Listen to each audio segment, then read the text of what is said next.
Welcome back. I am so excited. This is one of my favorites. All right. So I know that you see Module 1 on your screen, and this is our wrap up lesson for Module 1. But real quick, let's just kind of recap. So, lesson one was all about knowing who you are.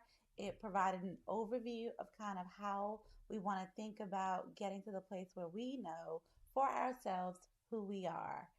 And then lesson two was writing down all of our thoughts around what other people think about us or what we think other people think about us, right?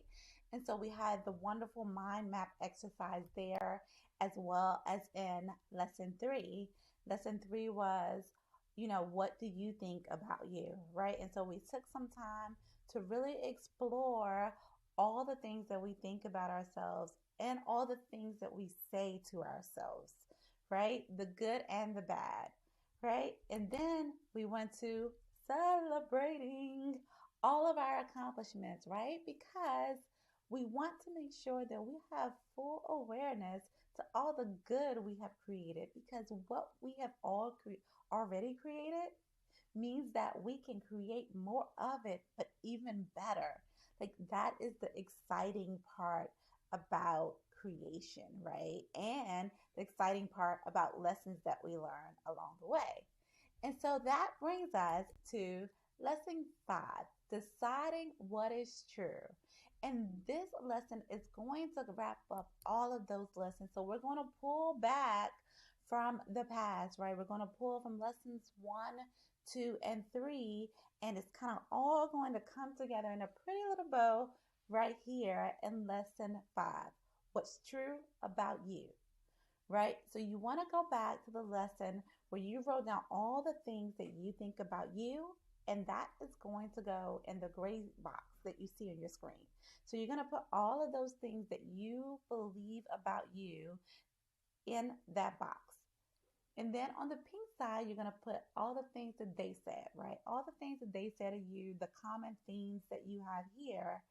And then in the middle, you're going to write what's true.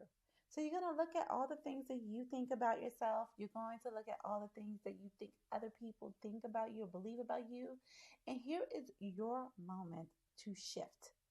This is the moment where you get to decide for yourself what is true. So let me give you a quick example. The one I've been using is I am so direct, right? And that is, that is something that people say to me. Now, when I think about that, when I really thought about it, the way that people say this in the South is very negative.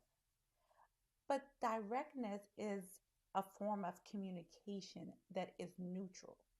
How someone interprets it is up to them. Now, if you are also someone who's direct, you love that I just tell you what it is, right? If you're not someone that's direct, you might be like, oh my gosh, but that is your thought and it is okay. It doesn't mean I have to believe that being direct is something bad. In fact, I really came to this understanding last year as I went home. And home for me is Washington, D.C.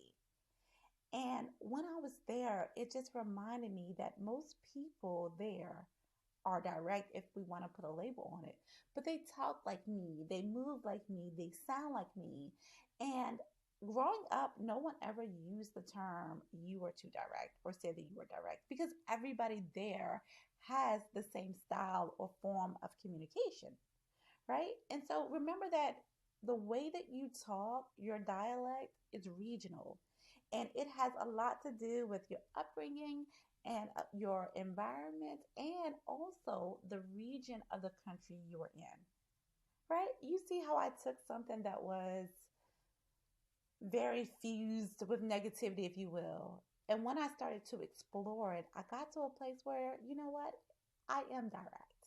And that is my preferred form of communication. And I feel neutral about it, but I also want to keep it. Now, if it means something negative to someone else, I'm okay with letting them have that.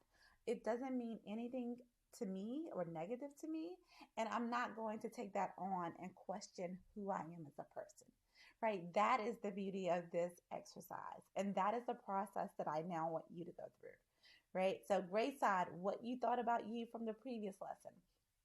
the pink side, what they thought or what you think they think about you from the previous lessons. And then in that pretty little neutral tan beige area, right, you're going to decide what's true about yourself. And I want you to keep this list of what's true for you going forward. I want you to refer back to it so that you can solidify who you are and what is true for you as a person as we continue to progress and shift and make transformation so that when people say things to you at work, you're clear about, that's not who I am, or that is who I am, and I'm okay with that. And you're comfortable enough in your own skin to let them have their thoughts. You don't need to change their thoughts, and you don't need to doubt that you are who you are and that and or if you need to change from there. Okay, I am so looking forward to you completing this exercise and wrapping up module 1. I'll see you in module 2 where we're going to talk about all things self-worth. See you soon.